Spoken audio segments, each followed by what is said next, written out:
I'm Melly Haile. Welcome to another day of Making It Happen. Please go ahead and introduce yourselves. You can go first. Sure. How's it going, y'all? I'm Donovan Ray. I currently serve as the Community Service Chair and Director of Guide Right at Kappa Alpha Psi Inc, Incorporated, the Beta Mega Chapter.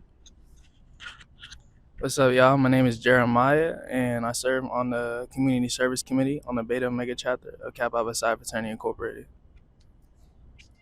What's good, y'all? My name is Makai Singleton, BQ Spring 23 initiate. I serve as the MTA chair for the Beta Omega chapter of Kappa Alpha Psi Fraternity Incorporated. Dedication, hard work, plus patience. To some more of my sacrifice, I'm done waiting.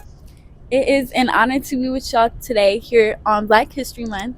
So, can you please tell us a little bit about your organization? Yeah, so the Beta Omega chapter of Kappa Alpha Psi Fraternity Incorporated was chartered on July 12th, 1947, at this university, the University of Southern California.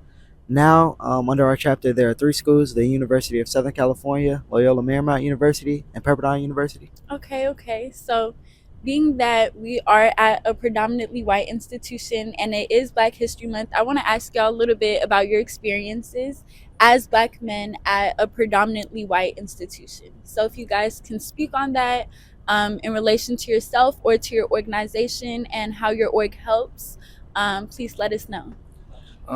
So I'm a pre-med major studying neuroscience, and so my experience as like a Black man at a PWI is like in every class I step in, there's a lot of other demographics. Like the only Black person in my class, and like one of the things I struggled with was like imposter syndrome. I felt like I didn't belong here. I wasn't like, this, I don't deserve it. I wasn't worth it. You know what I mean? And For sure. just like seeing everyone that doesn't look like me, like in those classes and studying this major, on the pre-med route is like very like hard, Right. So I just had to like get me being a part of this organization, surrounding myself around like Black men who want to achieve in every field of human endeavor, have goals, dreams. It kind of motivates me and keeps me going to keep pushing towards my For dream to be a sure. doctor. So yeah. For sure. Yeah, I feel like imposter syndrome is so real, especially like at a PWI, and just being as such like a prestige university, we all feel like, oh, we don't belong, but obviously you're here for a reason. And I feel like other people, like the youth, seeing people who look like them as such high spots, like it inspires them because if you see it, you can achieve it. So definitely taking up those spaces and being places where we do belong and being Black doctors, Black engineers, lawyers, and things like that. That's so important. So Exactly. So me like being part of a Black Greek letter organization, like back in high school, before I really like started to turn my life together, like around elementary school, I wasn't like doing well, middle school. And then when I like got to high school, a lot of the teachers were a part of Black Greek letter organizations and they were getting involved. They were influencing the kids. They're educating them, they're pushing them to be great. And that's like one of the reasons why I joined the Black Greek letter organization. So yeah. that's it for sure. Absolutely. It's so important to, give back. And I feel like that's the definition of like giving back as well. When you graduate and you're in these spaces and then teachers get to help the kids as well and introduce them to a whole new lifestyle that we don't even know about. So that's super important. What about you guys? Do y'all have any experiences you want to talk? Deuce, go ahead.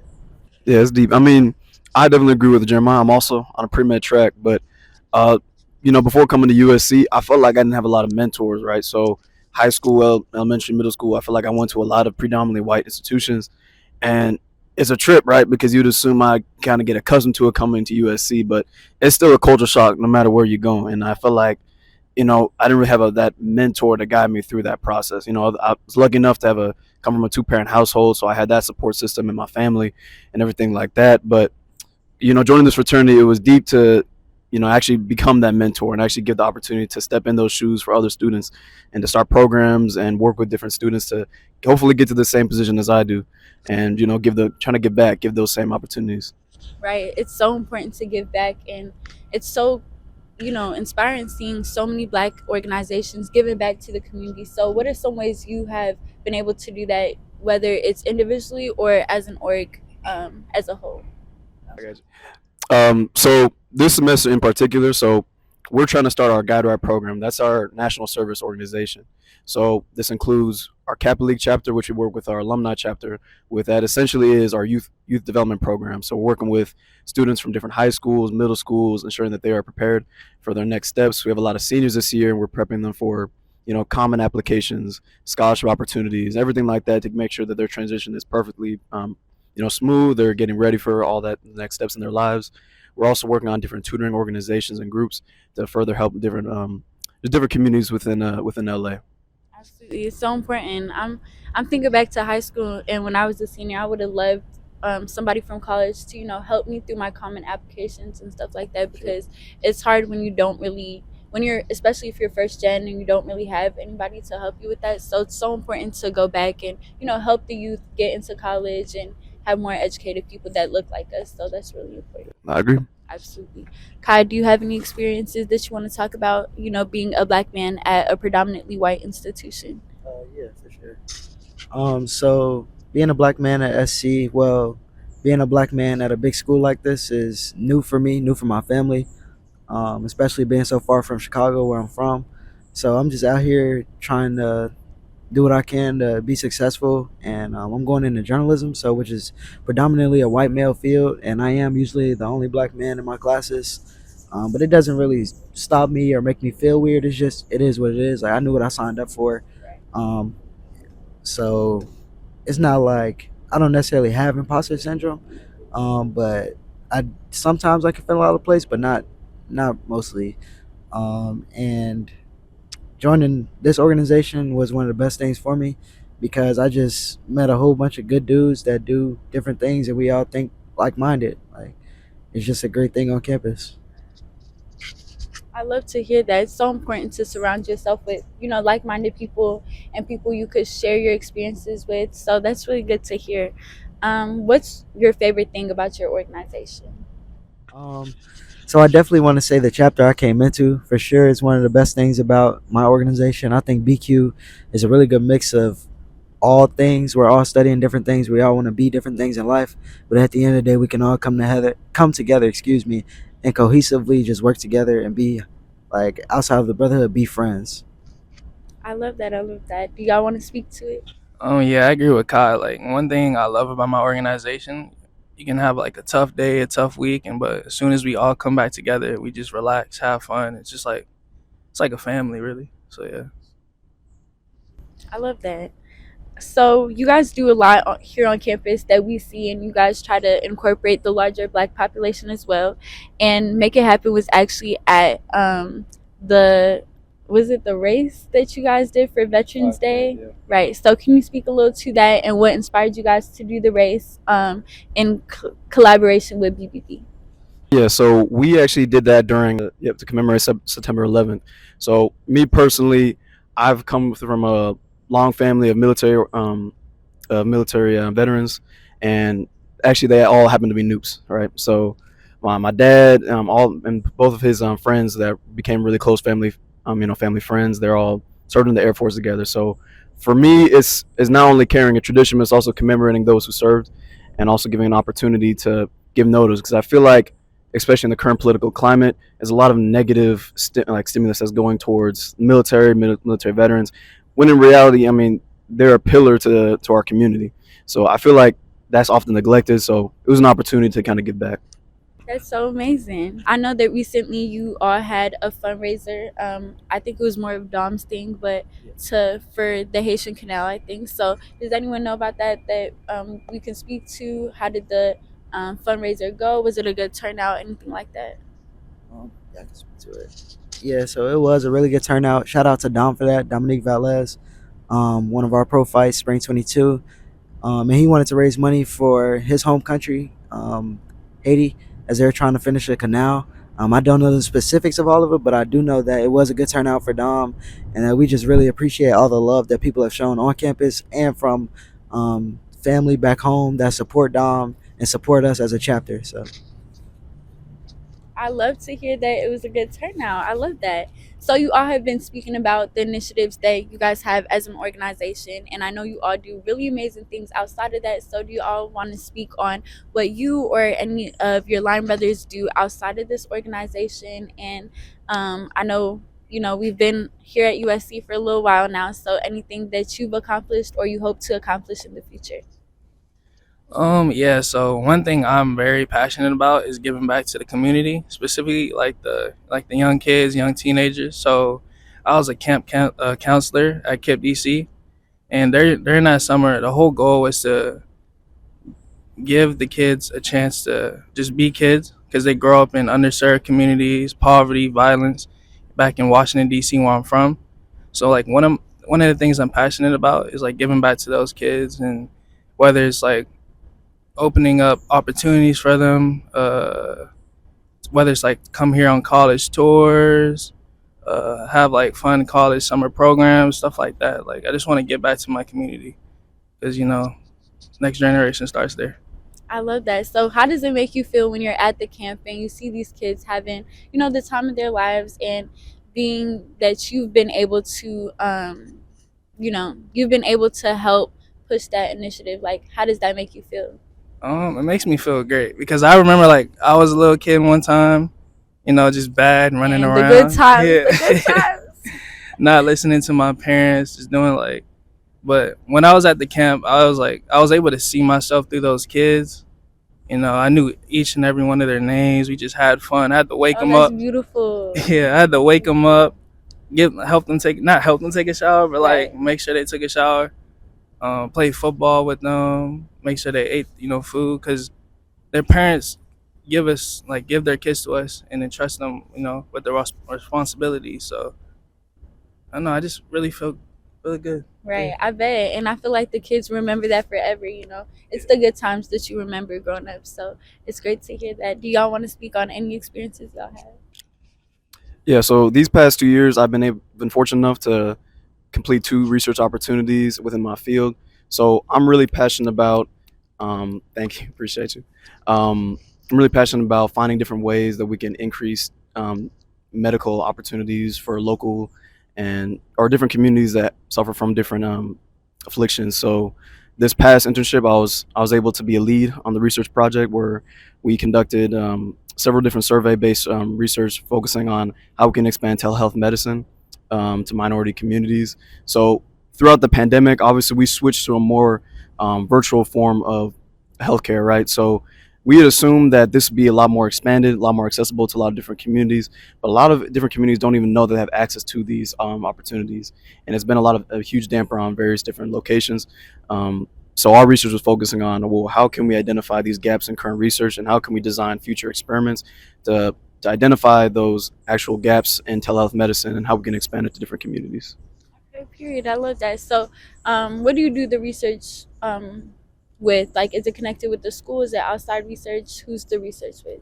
Yeah, so this was through the Think Neuro program with Berkeley. So a lot of it was conducted virtually, but a lot of our research was conducted with different data science methods and tools. Okay, okay. Do you have any advice to anyone out there who's trying to get involved in research, who's trying to get into the pre-health fields, or how did you do it? What were some of your first steps? Yeah, so I mean, I think you get the stigma that freshmen don't get internships or freshmen don't get these opportunities. So I had to just be really, focused and locked in on getting my name out there, trying to see where I can get these opportunities. Apply to as many programs, companies, medical schools, as many as you can, because in reality you're going to get a lot of no's, and that's just how it is, especially with little experience. But getting that experience is so vital. But as soon as you unlock that one door, I promise you, it's going to get easier. It's just going to get easier with every experience. Absolutely, that's so important. Thank you for sharing that. Makai, it's your turn. For sure. So, I want to work in the world of sports, and I've been taking the opportunity to work with the football team here at USC. So I've been doing a lot of work with them, building my network, hoping that leads me to more things past school. And so, really, it's just been a blessing to have the opportunity to be around the sports world and just work in it, work in the sports field. I feel like young black men who take up a lot of these sports teams need to be around other black men, other like-minded black men, because they need to see that we all can succeed. And yeah. Absolutely, that's so important. Thank you for sharing that. We love to hear everything that y'all have been doing so far in the community. So, what's some advice that you all have to young kids, young high schoolers who want to get into schools such as USC? And what motivated y'all to come to USC as well? So I didn't even know about schools in California until I took a college tour on the West Coast, and that's when I found out there was so much opportunity out here. So I would just say to kids out there, keep yourselves open minded. Never limit yourself to any opportunity. There may be an option that you think is right, but always still have your dreams, still have goals, and you never know what's gonna happen. God worked it out for me. I'm sure He can work it out for anybody if they just work for it. Absolutely, I love to hear that. Can I just say West Coast the best coast? Can I just say No. no? I'm about to say. Where y'all from? Okay, you from Chicago. Where y'all from? I'm from North Florida. North Florida? Okay. Like where? Like what city? It's like right outside of Tallahassee. Okay, cool. Where you from? Oh yeah, my bad. I'm from Washington D.C. Oh, you did say that? Yeah. Okay, period. So nobody's from the West Coast? That's crazy. Well, actually, I'm originally from Sacramento, but then I moved to D.C. at 8 years old. At 8 years Yeah. old? Okay. Yeah, nobody cares. Chicago is the best city in the world, bro. Shout out Chicago, man. Shout out the Southeast There's Side. too many of y'all. Shout Okay. out. You keep saying shout out Chicago, but if it's so shout out Chicago, why all y'all keep coming to LA? I want to know. It's a great migration from Chicago to LA. USC is out here. That's why I'm out here. All Yeah, right. that's LA cool. It's a lot of people out here, but SC is a vibe for sure. I'll give y'all that. So what motivated y'all to come to SC, and what advice do you guys have to any kids watching who want to come to USC or any other prestige university? So first, I wasn't really looking, to go to college because I'm from DC, and I was talking about earlier, like there's not a lot of opportunities out there, not a lot of college tours, like not a lot of. They don't really tell us about what's out here in California, New York, like all these prestigious schools or programs you can get into. So like in high school, I really was just getting involved, whether it's in like the Black History Club, weightlifting club. I was doing musical theater. I played some sports. I was helping out within the community. I did some speeches. I was in like poetry, like a poetry club where we just spoke, written down poetry about our life and just spoke that out.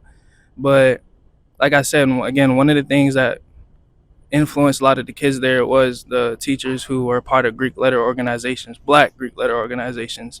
And they're the ones that, pushed us to go to summer college programs, pre-summer college programs, told us about schools, but they all promoted like HBCUs, of course. Right.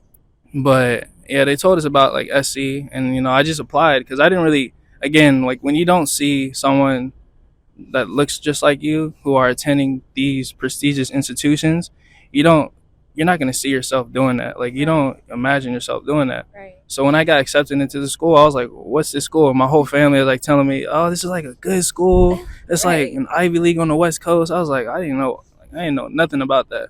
I just applied and got in. Yeah, exactly. And like that's where the imposter syndrome came in. So like what motivated me was I want to see more men or more people that look just like us who are, achieving. And that's why I joined this org in particular, because achievement in every field of human endeavor is our motto. And that's something I really believe in. So, yeah.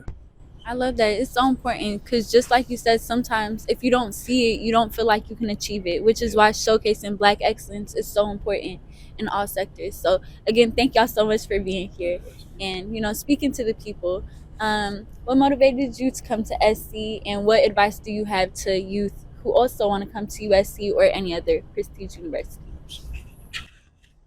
Yeah, so I mean, I love my Sunshine State, but I will say that I was from a very kind of like tight knit community. You know what I'm saying? So like everyone who was there either went to like a local state school, stayed in North Florida. You know what I'm saying? Not really going super far, or didn't even go to school. So for me, I think I had a very limited mindset of where I was going. So I had every intention to stay in Florida. You know what I'm saying? Going to the local school, but getting into more opportunities, really talking with my folks, my pops, he's just saying like, man, if you got the opportunity to go somewhere far, go somewhere unique, just go, just do it. So as soon as I was able to start landing some of those scholarship opportunities, it really kind of got real. Like, man, I could leave. You know what I'm saying? I could really get to a whole different community, whole different location. So when that became a more realistic idea, I just was like, all right, now let me start shifting my mindset. So I will say for people who come like from similar communities, very small, tight knit communities like that, it could be difficult. It can be a challenge to really like think of yourself outside of that little bubble, right? To increase your scope of the world, right? So I really encourage them to like don't limit yourself. So even though it may be easier to stay in that community or stay in the local area. I mean, just see what else is out there, man. The world is so big, so just take all the opportunities to see what you can, and yeah, just make it as far as you can. Absolutely. I love that mindset, like never limiting yourself. Sure. Sometimes we don't really get the best resources, and a lot of the times we don't have resources like handed to us. We have to go seek those resources, especially as young black students who want to go to such prestige universities. Like, we have to seek the scholarships, we have to seek the resources and people who want to help us. So it's so important to go back and help out. And you all are doing that in every way possible. So, what are some ways your organization has taught you or helped better your skills as leaders within the community, within USC, or within your hometown? So one of my pro fights, brother Thomas Cunningham, he said like the fraternity's gonna call you to be, a better man. Like they're gonna call you to be. They're gonna call you to. I'm trying to rephrase this in the right way. They're gonna call you to be a big man, for the world. So I guess like for me, leadership skills, like being a part of this organization is pushing me to have a lot of responsibilities as I, commit myself to, get back to the community.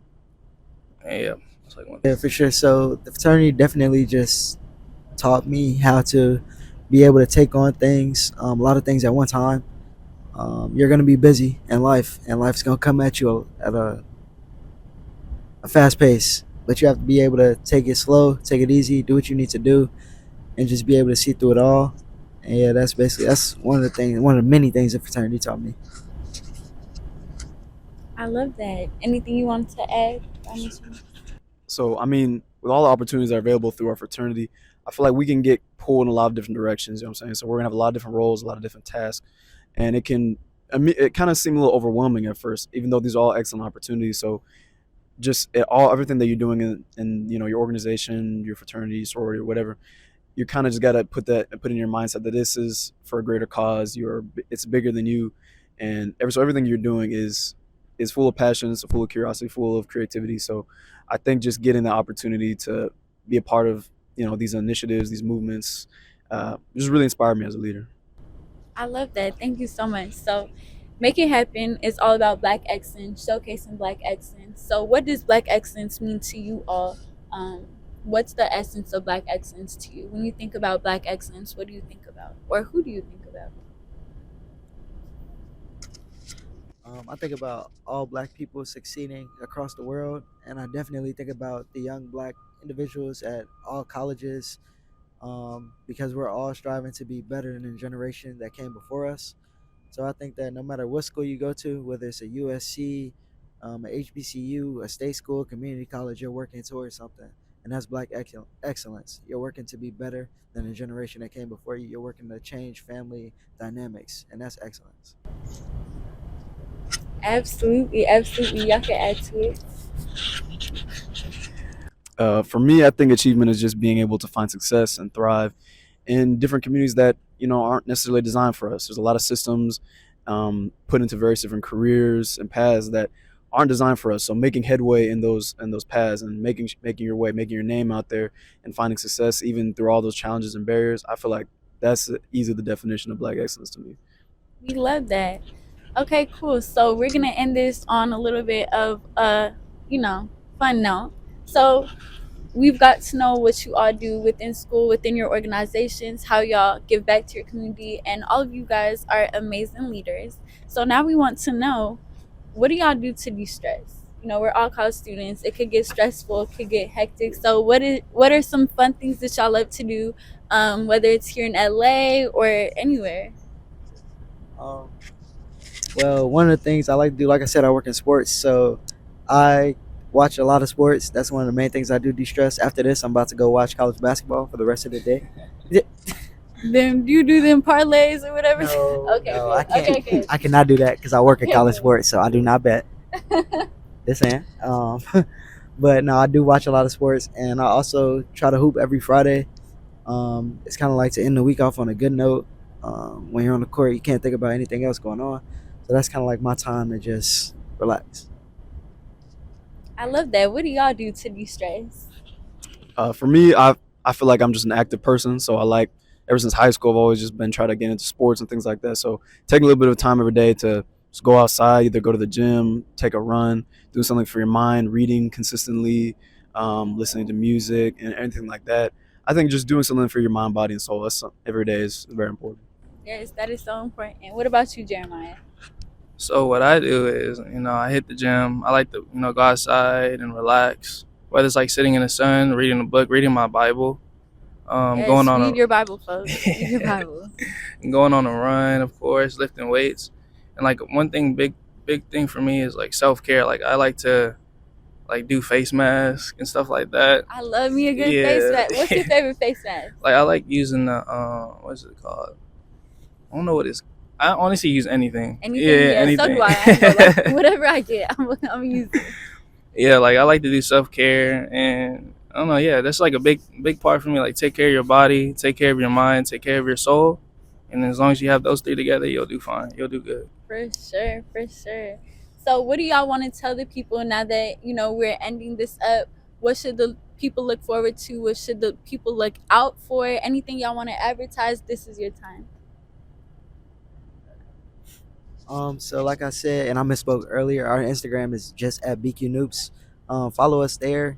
Keep up with us. We have a lot of different events, a lot of social events that are fundraisers, are learning objective events. Sometimes we throw parties, so you know. And also just keep excelling. Everybody keep achieving. And also I want to say thank you, Melly, so much. You've been doing your thing with Make It Happen. Thank you for having us and all of your partners that make it happen. So thank you. Okay, perfect. Thank you all so much for coming. Thank you. Thank you. Together we can make it happen.